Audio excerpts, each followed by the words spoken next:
Téléstar, vous faites partie des grands gagnants du monde de la télé depuis peu. Était-ce une évidence pour vous de vous joindre à ce genre d'événement? Enzo, forcément. Des offres comme ça, il y en a si peu. Ça aurait été dommage de passer à côté de ça.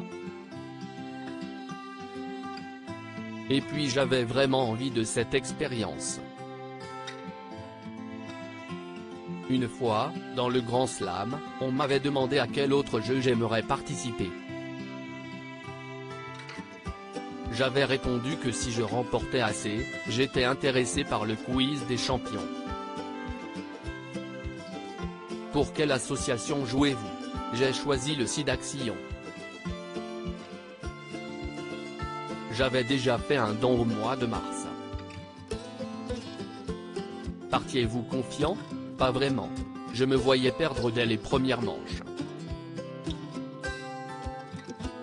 Mais je ne peux pas vous dire si ça a été le cas. Quelles les championnesses saviez-vous hâte d'affronter? Je les connaissais un petit peu tous et je voulais tous les affronter. Pour le plaisir du jeu. Quel souvenir gardez-vous de cette expérience?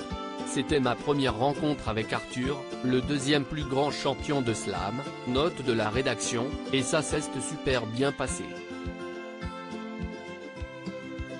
Et puis, pour la petite anecdote, pendant la finale, il y a un projecteur qui a pris feu et un morceau de décor s'est enflammé.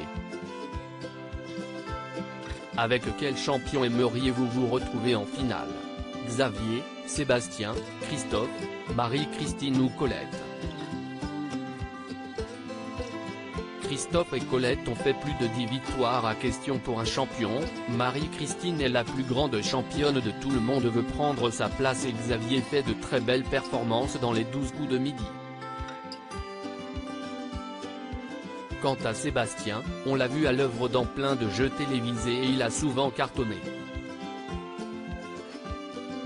À quoi ressemble votre vie depuis votre sortie du Grand Slam? Je vis la même vie qu'avant.